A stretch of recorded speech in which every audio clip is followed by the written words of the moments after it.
What's going on, everyone? Welcome back into another live edition of the Patriots Beat Podcast here on the CLNS Media Network, presented by our wonderful friends over at Prize Picks. It's Brian Hines, back as always with Alex Barth. Day 8 of Patriots training camp in the books. Unfortunately, they ditched the helmets, ditched the full pads today, and went back to their second walkthrough of the summer. So, pretty low intensity sneakers, bucket hats. A lot of these guys were wearing as they prepare for maybe a little bit more of a ramped up Friday night in stadium practice. But so not too much to look at from Thursday's practice, but we did have one player return to the field for the first time this whole offseason, first time we've seen him, and jump right back into the starting lineup with Drake Maye. That was wide receiver Mack Hollins. He missed the whole spring. He then opened the summer on the PUP list, and he was activated today. And Barth, again, it was the walkthrough, but they split fields. Drake Maye on one field, Mack Hollins was right in there immediately, one of their top 4 wide receivers. So it seems like he's back, and he is back, and he seems ready to have a good prominent role in this offense as well. Yeah, I mean, he jumped right in, and I know some people on Twitter were maybe confused by that or upset with that. Look, we've been telling you, like, he's going to be in the mix. He has experience with Josh McDaniels. He got enough money where it would be notable if they cut him. I don't think it's impossible for them to cut him. Now, I guess being on the team and being on the field are two different things. And yeah, I was surprised by just how much he was working with the ones. He's right in there with that lead rotation. I thought he'd be like a 4th or 5th receiver, play special teams. I guess he still can be based on the rotation today. But he's squarely in the mix. He's not a bubble player. He's not somebody whose roster spot is on the line. As we've been saying, like, he's going to be on this team. We'll see ultimately what his role is. I thought it was interesting. He wasn't just playing the X today. He was moving around a little bit. But yeah, again, he's going to be here. He's part of the plan. Yeah, definitely. And I would say he was mostly at the X, eating into Kayshon Boutte's snaps, but again, a lot of different personnel. The top 4 was Hollins, Boutte, Diggs, and Pop. Hollins mostly at the X, moving in for Boutte, but moved around a lot. There was some time he was inside. You know, we've heard Pop say they've showed film of Mack Hollins running the juke in Vegas under Josh, so you saw him in the slot even a little bit. But you know, if they were to cut him, it's $3.5 million. So I mean, they could do that with their current cap structure this year, but that's a decent amount of money that would catch your attention if they were to move off of him. So he's going to be on this team. They seem to have a role for him, even off the field, as this veteran leader. Vrabel's talked about it. We heard from Efton Chisholm today that they have kind of nightly study sessions as well. So he's a leader in that wide receiver room as well. But I guess that's kind of the debate. And, talking about the 7, 8 wide receivers, 9 now, even with Mack Hollins, he's on the roster. But do you think he should be on the field that much when he's eating snaps from Kayshon Boutte? We saw Kyle Williams as a trickle down now over with Josh Dobbs today. Like, do you think he should be on the field over one of those younger options? I mean, if he's the best X between him and Kayshon Boutte, I guess a little bit. Definitely not over Kyle Williams. But Kyle Williams, a young player you're developing, he's got to be the priority. You want somebody who can be a reliable target for Drake Maye. Although the thing with Kayshon Boutte is he's been reliable and consistent in this camp. He's kind of mastered those things. I don't want to say mastered because it's been 2 weeks, but he's been really good in the areas where he really needed to improve the most coming off his first 2 NFL seasons, and he deserves a ton of credit for that. So there's going to be times where they need the size. I figured he'd be a guy that used quite a bit in the red zone, maybe against certain matchups. You face a team with smaller corners, and we know McDaniels will kind of pick and choose wide receivers week to week, depending on the game plan, but I don't think he should be getting, a dominant amount of reps over those 2 guys. I think if he's in the mix with Boutte, that makes some sense. Again, if you're trying to pick on matchups, but Kyle Williams should be the priority, and Boutte's had a good camp, and you got to ride that as long as it goes because he's talented. And if he's kind of starting to get the consistency thing down, I do want to see him out there until he proves otherwise. Or he doesn't, and he's just a really good player. Yeah, I'm with you. I would lean Boutte, Kyle Williams. Give them most of the snaps, especially Kyle Williams. If he's ready, if he can handle it, you want to keep developing that player and that skill set out wide. But who do you think this, Mack Hollins return does this push anyone maybe off the roster, or does this mean bad news to anyone for you? Because, you're looking at that, maybe that Kendrick Bourne, the sophomores, Polk, Baker, even, Efton Chisholm, any of those guys, is this bad news for to you? Because I've been putting Kendrick Bourne maybe on the hot seat for a couple days here. I went back and tallied it after yesterday's show. Actually, he hasn't caught a ball from Drake Maye this summer in, competitive 11-on-11 work. So he seems like he's kind of fallen out of that Who top group. Warren? Yeah. Yeah. And now, you see Mack Hollins playing a little bit more inside, and then you add the money on top of it with Kendrick Bourne. Like, I think he could very well be looking on his way out here. But anyone, on your radar that this is bad news that Mack Hollins is now back on the field for it in terms of their roster spot? Yeah, Bourne, Booty. Sorry, not Booty. Bourne, Polk, Baker. Those guys, because now you're at Pop, Diggs, Kyle Williams, Kayshawn Booty, and who am I missing? Diggs. Did you say Diggs? Diggs, Pop, Kyle Williams, Kayshawn Booty. Oh, and Mack Hollins, and the guy who's back. Yeah. Right? So that's 5. Can they carry 6? Maybe, depending on how the rest of the roster shakes out. Now you're getting into those at-large roster spots. And there's basically one spot for those 3 guys. And if you want to throw Efton Chisholm in that as well, though he's continued to look kind of far away. So that group, it's those 4 basically competing for one spot to me at this point, where maybe before, if Mack Hollins opened on PUP, there could have been 2. Yep. So we'll continue to track that wide receiver movement now, big weeks with joint practices, preseason games for that maybe bottom, that last spot or 2 on the depth chart, and what shakes out there after Mack Hollins. But we'll kind of get into a recap of the whole week, but just anything else from today. I know, again, it was a walkthrough, but you saw starting offensive line the same. Ben Brown still at center, Jared Wilson at left guard. We saw Carlton Davis back for his second walkthrough of the summer. Harold Landry back out there. No Antonio Gibson, no City So. Both of those guys left early yesterday. Anything in just kind of the alignment, maybe some of these positional groups, anything else from today's walkthrough stand out to you at all? Leon Larison still getting some reps with Drake Maye. Now that's with Antonio Gibson off the field, but if he's going to make a push for the roster, he's got to get those number 1 reps. I don't know how much he proved today in the walkthrough, but he's clearly, like, he's past Terrell Jennings, I think. And that's, Jennings in himself maybe wasn't a roster player, but getting another step ahead. Yeah. And I saw some people kind of freaking out that Lamb Larison was with Drake Maye and Travion Henderson was with Josh Dobbs.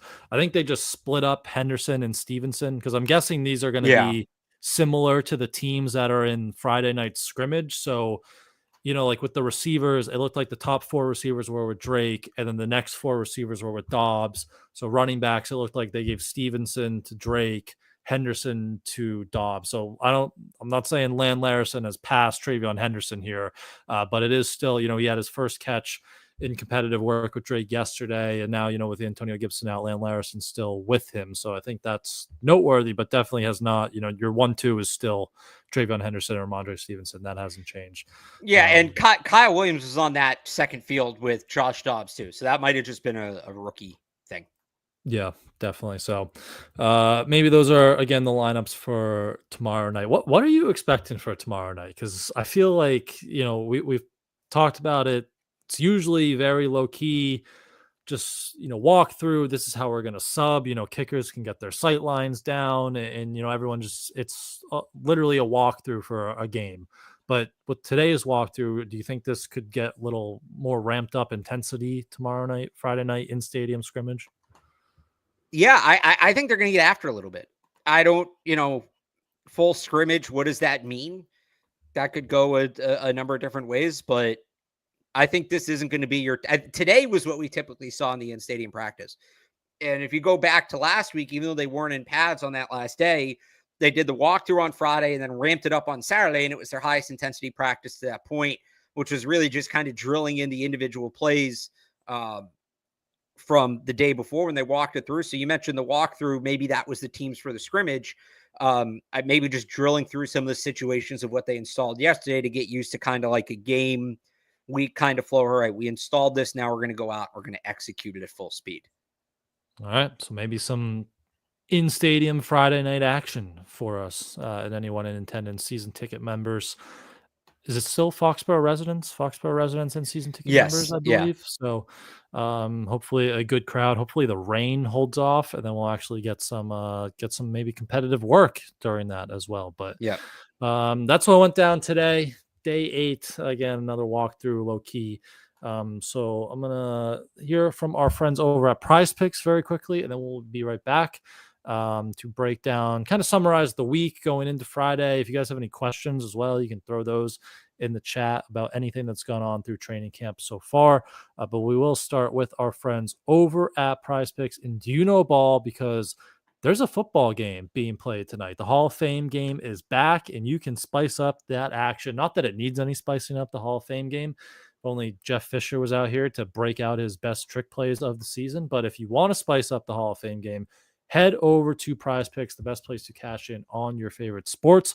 Just pick more or less on stats like passing yards, rushing yards, touchdowns, interceptions, anything for your shot to win up to 2,000 times your cash today.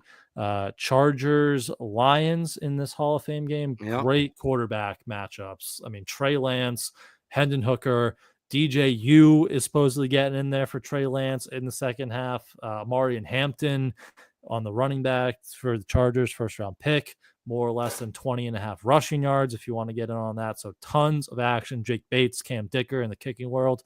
If you think there's going to be some field goals. So lots of players, lots of fun names. Trey Harris as well, top pick for the Chargers. Go head over to Prize Picks and download the app today and use code CLNS to get $50 instantly. After you play your first $5 lineup, that is code CLNS to get $50 instantly. After you play your first $5 lineup, all over on Prize Picks, run your game. All right. Kind of hit on, we had 3 padded practices this week, 2 full pads, 1 just in shoulder pads. Still think it went in the books as a padded practice. So Barth, let's start Drake Maye. Still no interceptions. He talked about that today. He's not jinxing it. He's not scared of a jinx like a no-hitter. He's willing to talk about it. Says he's not. No, that's not stopping him from ripping any footballs down the field still. But his first week in pads, what'd you think of the quarterback and kind of his performance of the summer to date so far? Yeah, he's been great. He's hit on a lot of the boxes we were looking to check coming into camp, right? That things we were going to watch. He looks comfortable in the offense. He looks like he has command of the offense.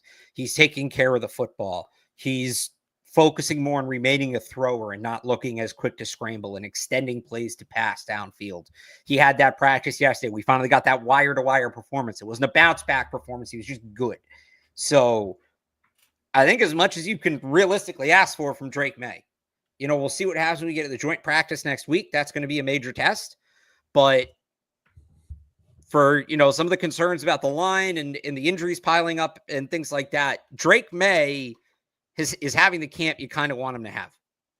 Definitely. Yeah, you're seeing the progression, I think, in the offense. Yeah. And the turnovers is just the biggest thing because 10 interceptions in 10 games, also lost 5 fumbles, put the ball on the ground 9 times last year.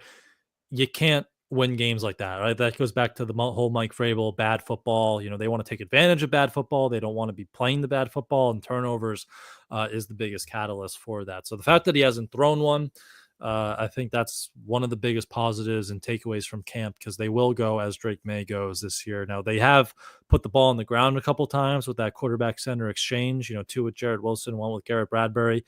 Maye kind of downplayed that today, talking about how hot it is outside.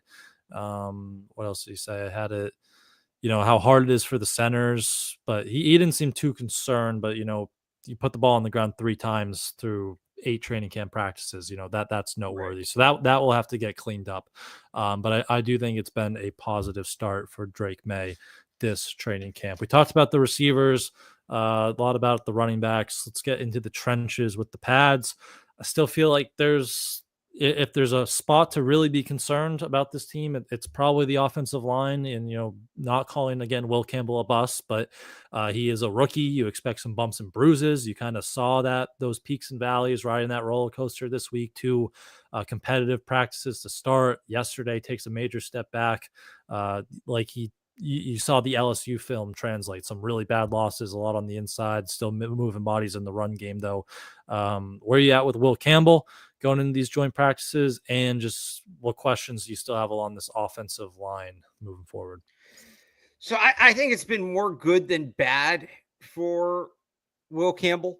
I think overall you're encouraged by what he's done. It's really just one rough period. It was a bad period. You get beat twice in 4 plays for sacks. Like that's, and there's a pressure in there as well. That's obviously not good. And we knew that the drop back pass stuff was going to be the big issue for him. The traditional drop back stuff. But he has time to work on it, right? He kind of settled even for the rest of that practice, and he's been dominant in the run game.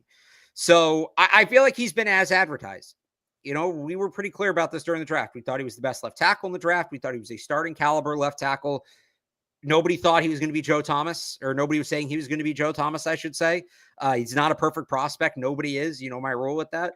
So I think it's been as advertised. Obviously got to kind of clean up working on that outside in move. But beyond that, it's been good. It's been solid.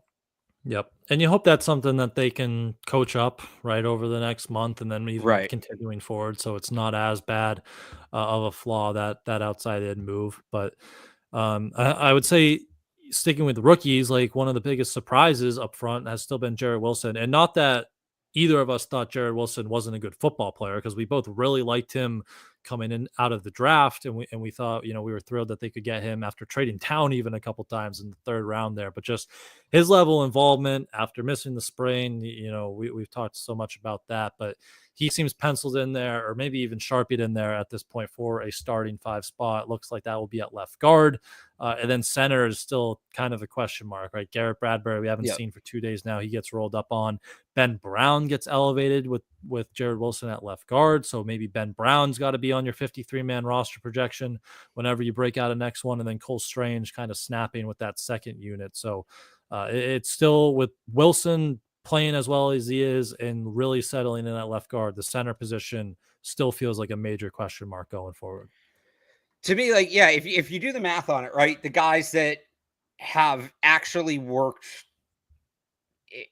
in a role where it looks like they're going to make the team. So I think if everybody's healthy, ideally the starting 5 is left to right: Will Campbell, Jared Wilson, Garrett Bradbury, Mike Owen, and Morgan Moses. Those 5 guys are making the team, right? Caden Wallace has looked like a top backup. He's going to make the team. Then you have Cole Strange, Ben Brown, and DeMontre Jacobs also working as backups. Now that's 9. So that could be the group, because usually you only carry 9 linemen. But there's no backup left tackle there. So now what do you do about backup left tackle? Because Vidarian Lowe's hurt, and when he's healthy, we know what he is. Marcus Bryant's still an unknown. He'll be a player to watch. And then they don't have another left tackle on the roster. So maybe this guy they get off waivers, like they got their starting tackles last year. But if you do that, who becomes the odd man out? I think it's one of 3 guys. Is it DeMontre Jacobs? You move on from the right tackle for either a left tackle or a swing tackle. And if the guy you add, if it is Vidarian Lowe, who's only left tackle, well, Caden Wallace, even if he's primarily a guard, if you need him in a game to finish it out at right tackle, and then you add another right tackle the next week, right? He could do that. So DeMontre Jacobs could be one odd man out. Ben Brown could be one odd man out, because they clearly don't trust Cole Strange as the starting center, because they moved him from the starters to the backups. Maybe they're fine with him as the backup starter or the backup center, and he has that center guard flexibility. And then so Ben Brown's the odd man out, or maybe Cole Strange is the odd man out. Caden Wallace is your backup guard. Ben Brown's your backup center. You have a backup tackle for each side, and there you go. You're off and running. So I think it's between those 3 guys for 2 spots. Again, that's DeMontre Jacobs, Ben Brown, and Cole Strange. And then there's going to have to be a left tackle added to the mix somewhere, which is probably Vidarian Lowe coming off PUP. But who knows? Like, it could be Marcus Bryant having a really good second half of camp, really good preseason, or them finding somebody on waivers. And even Trey Jacobs is their 3rd tackle right now. Like, you're not very confident in him, right? From what he did last year, and then even watching him early in camp, he's been run around a lot, because he's working in with Morgan Moses. So, Gogans, Harold Landry, and Caleb on Chason. It hasn't been pretty for Trey Jacobs. So the depth, especially at tackle, is worrisome. I feel better about the interior, especially with Caden Wallace in there, and then one of Ben Brown or Cole Strange. But the tackle depth, it is worrisome. It's an understated concern. Yeah, it's an understated concern. And look, we're going to talk a lot about Will Campbell because he's the 4th overall pick and he's a left tackle, and I get it. I get that. Let's say even if he's good. So Felger asked me yesterday, right? Do I think they'd consider moving Will Campbell inside if they think he doesn't have it at tackle? Which, by the way, too early to ask that question, but that's Felger. That's what he asked the questions, right? But it brought up another interesting conversation. So I said part of the reason he wouldn't do that is it's just entirely too early. He hasn't been close to bad enough yet for that situation to present itself. I think you really want to see him in a game week and that sort of action. Like, I don't think we're anywhere close to him moving inside. But let's play that out, right? Let's say he moves inside, or let's say he's good and gets hurt. Who's next? Because even if you want to move him inside, so Felger's point was, well, if you think he can play left tackle, but maybe not even an arm length thing, like the game's too fast for him or whatever, and he just needs more time, you don't want to ruin his confidence by putting him out at tackle early on. And maybe there is a little bit of truth to that, but let's not forget what this is all about. Let's not forget why we were pounding the table for a tackle throughout the spring. It's not because we thought Will Campbell was an all-world player. It's because he was the best player available at a very important position. That's a very important position because it keeps the quarterback upright. And it's about the quarterback's confidence. And it's about the quarterback's mindset. And him not getting clocked from the blind side for 3-4 blow-bys a game like was happening last year with Verdarian Lowe. So if you even wanted to have that conversation about moving Will Campbell, or he got hurt, right? Or, well, him getting hurt, I guess, doesn't apply here. But, like, you can't move him if the replacement isn't at least as good, if not better. I don't think they have anybody close to that. And if he gets hurt, they're going to have to see what they have. And, again, it's not great. So, again, we're going to talk a lot about Campbell because he is a main story. Let us not lose in all of that. Hey, the backup left tackle conversation, for one reason or another, even if you believe in Campbell, like, guys get hurt. It's the NFL. That's a thing, too, that needs to be solved that doesn't have an answer right now. Yeah. I mean, they're in a position where Will Campbell is their left tackle this year. Because of that, like, you know, all their eggs are kind of in his basket. And if he's not even if he's not ready, like, he's still going to have to play left tackle. It's just if he gets hurt or if it's really bad when he gets out there, then it's like, okay, like, who's next? And even going to the right side, you feel better about Morgan Moses and the veteran, but, you know, he's battled a lot of injuries. If he misses a game or two, like, even the depth at right tackle. So the tackle depth, you feel better about the frontline starters, even though it might not be perfect, but the tackle depth, there's still some major question marks there. Frankly, again, not a lot of bodies, right? It's Marcus Bryant and Trey Jacobs because we haven't seen Verdarian Lowe. Yasir Durant's on IR now. Caden Wallace is playing guard. You know, Jack Conley is with the 3rd unit. He's probably even better at guard, but if he has to play tackle in a pinch, so just not a lot of bodies to go to. So the depth there is definitely worth monitoring for as much as attention is rightfully on, you know, Will Campbell in that starting unit there. But any other just big storylines on the offense from this week that's caught your eye, caught your attention that we haven't broken down here in the last 20 minutes? I think that's pretty much it. All right, so we'll jump over to the defense. Let's start back secondary. Still no Christian Gonzalez. Carlton Davis hasn't participated in a padded or hasn't participated outside of day one in anything but a walkthrough. So are you worried at all about the secondary with Gonzo down? Again, doesn't seem like it'll impact week one. You know, we see Carlton Davis in these little glimpses. So you'd assume he'd be ready for week one if he's out there for walkthroughs. But are you worried at all with that cornerback room with both of those two guys and how they've been available so far to start the summer? I mean, I'm more worried. I'm not that worried about Christian Gonzalez. Like, they can take their time with him. We know when he's healthy, he's good and all that, right? I think when it comes to Carlton Davis, he's a guy that's dealt with injuries in the past. I'd be more worried if it seemed like the coaching staff didn't seem to have a preference for veteran rest days in general, because we've seen Morgan Moses get those kind of days. Saw Harold Landry get one the other day. So it seems to be just something that they do. But it's still worrying because this is a guy that's dealt with nagging injuries in his career, and for the defense to hit that top level, he's got to be healthy. So you hope this is just management and not anything more concern. The fact he was cleared off NFI before the start of camp means he passed his physical, so I don't think it can be that serious. Lowercase c concerned. I mean, it's definitely something you keep an eye on, and is he going to be somebody they're going to have to manage throughout the season? But, he knows what he's an established veteran. We know what he can do. I don't want to say like he doesn't need to know the playbook, obviously, because that's not the case, but how often is his assignment going to be study this receiver, stick with him, right? A lot It's of not man-to-man, you figure. right. So as long as he's staying in shape and get out there week one and cover his guy, like he's not a guy that's going to need the practice time to get better. Let's put it that way. Yeah. And has the reserves behind them kind of made you feel better? A lot of Alex Austin. We've talked about DJ James kind of rising up, couple nice performances. Like, has that added like a little maybe comfort level behind those top two guys if you do have to go to one of those guys in the regular season? Yeah, look, I like Alex Austin, and I think he's been good.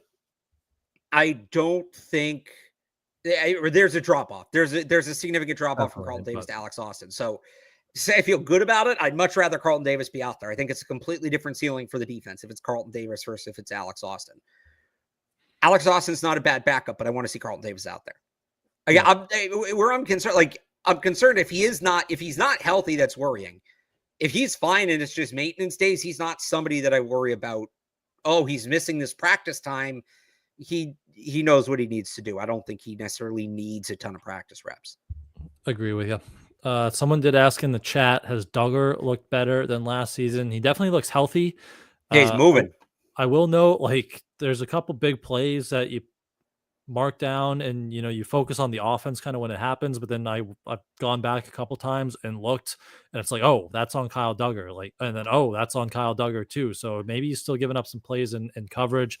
That long touchdown to Pop that kind of stole headlines is against Duggar, but he definitely looks healthy. So that's a good start. But have you noticed anything of Duggar or even in that safety room specifically? Just how well he's moving around. And it's kind of tough for these safeties that are waiting on the back end. And usually what he's doing is lurking and delivering a big hit. You obviously can't do that in these practices, but it's just encouraging how well he's moving around after. I mean, he was clearly not himself last year. Definitely. Yeah. Ankle surgery, and that was, again, a guy who didn't participate very much at all in the spring, and the fact that he's moving around this well, it is good.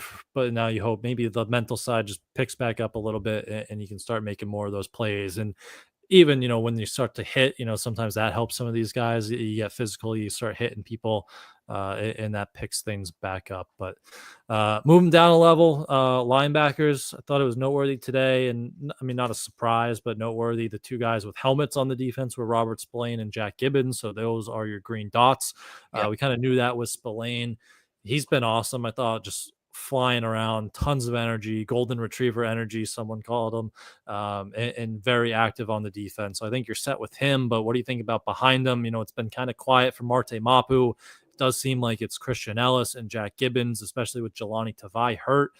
So what do you think about life behind Robert Spillane there at the second level? Yeah, you hoped one of those guys with Tavai out, whether it be Marte Mapu, whether it be Monty Rice, would kind of show you something with the more reps, but it feels like it's Gibbons, Ellis, and Spillane at the top of that depth chart and then drop off. And maybe they're good with those three guys, and we'll see where Tavai ultimately ends up when he gets back on the field. But nobody else has really looked in the mix at linebacker. Yep.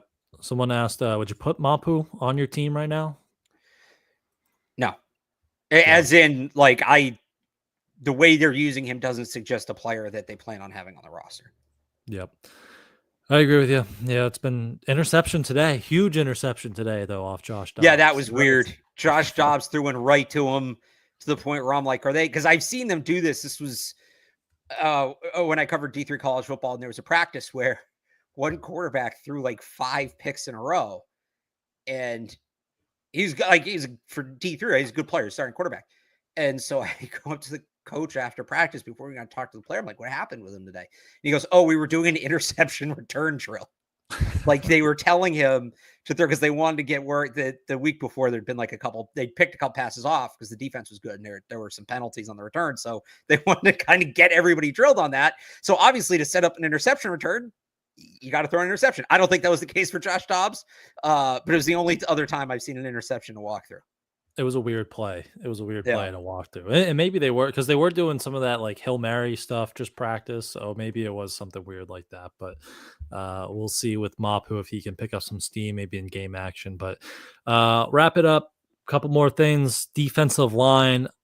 I mean, the star of maybe training camp has been Caleb Chason. Like, Yeah. you look at the end of last season with Vegas and then translating that to the practice field. If he can break out, that would be huge for their pass rush and their edge depth, with Harold Landry, with Keon White. Like, if you have a breakout Caleb Chason, I think you feel much better about those three on your edge and your pass rush in general, building off, Milton Williams and Christian Barmore, and even Kyrus Tonga has provided some juice at times in the interior there. So Caleb Chason has definitely been, I would say, one of, or maybe the winner of camp so far. He leads our plugger of the day. So definitely it's been a positive start for Chason there.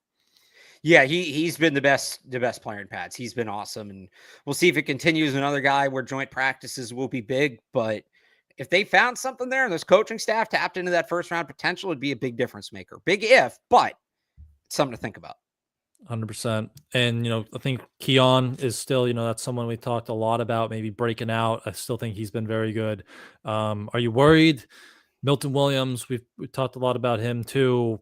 The run defense, I still think you're seeing the pass rush ability and, pushing the pockets, but are you worried with Milton Williams being that 3-down player, being that Jeffrey Simmons in this defense, playing 75-80% of snaps from what you've seen so far in pads? It's just the run defense. He still has to be better there, and we knew that was going to be a work in progress. But he's explosive. He's an explosive athlete. Him and Barmore have great chemistry, rushing the passer. It's just, and it's not just him; it's the team as a whole. They were not good against the run last year. I think if they're fully healthy, they're going to be hard to throw on. So you need to have a baseline ability to stop the run, so teams can't just run the ball 35, 40 times on you. Yep. And Tonga's been helpful in that area. So he's been impressive. Tonga definitely been impressive in that third nose tackle, rotational nose tackle, interior defensive lineman spot. So kicker, who's your kicker? Who's your kicker week one? Still Borregales? Yeah, it seems tied right now. Tie goes to the draft pick, so still Borregales, but we rode off after the spring. We should not have. Yeah, Parker Romo has been kicking it well. He's either 17 of 18 or 18 for 18. There was one we didn't get clarity on, but he's kicking it very well. Borregales rebounded well. He had that one kind of shaky practice Saturday. He went 2 of 4, and he's made 10 straight over his last 2 practices. So good bounce back, good what you want to see, but still would go with the rookie, but it's definitely been a little bit closer in that competition during this summer. So that's good kind of recap there. First week of pads, run through the whole roster before tomorrow night and the second week of training camp wrapped up. Barth will end day 8. I know it's a walkthrough. Do you have a plugger of the day? We did a plugger last walkthrough, so we got to do one today. Who you got for us? I'm going to go Mack Hollins. Got back out on the field. Still very involved. So I'll go Mack Hollins. Same thing. Hard to go anywhere else today. Mack Hollins was definitely the story of the day in his involvement right with the only other one I was thinking is it was supposed to rain during practice and it didn't. So I almost gave it to the weather. But the weather gods, Mother Nature for not raining right when the interview started at the end of practice. So among the multiple, Mack Hollins comes back and skyrockets right up the plug. That's right. He's now tied for second. So Caleb Chason still has 3. And now it's Drake Maye, Pop Douglas, and Mack Hollins each with 2. All right. So those are your leaders through 8 training camp practices. We'll be back tomorrow night. We're going to do something live with Mike and Taylor after the in-stadium breakdown, whatever happens. If it is a little bit competitive, we'll have more to talk about. If not, we'll recap it still and hit on some of the big talking points throughout the week. So make sure you're locked on to Patriots Press Pass, like and subscribe, turn on those notifications as well, so right when we're going live tomorrow from Gillette Stadium as well, and whenever any other content is posted throughout training camp and into the regular season, again on Patriots Press Pass. And you can also subscribe wherever else you get your podcasts. If you're on audio only, Spotify, Apple Music, anywhere else, make sure you subscribe there to as well. Barth, one last question. Pat stats, who's winning tonight? Hall of Fame game. We're winning. Football's back. We're winning. We get to watch football on TV. That's who's winning. It's Trey Lance is starting for the Chargers, right?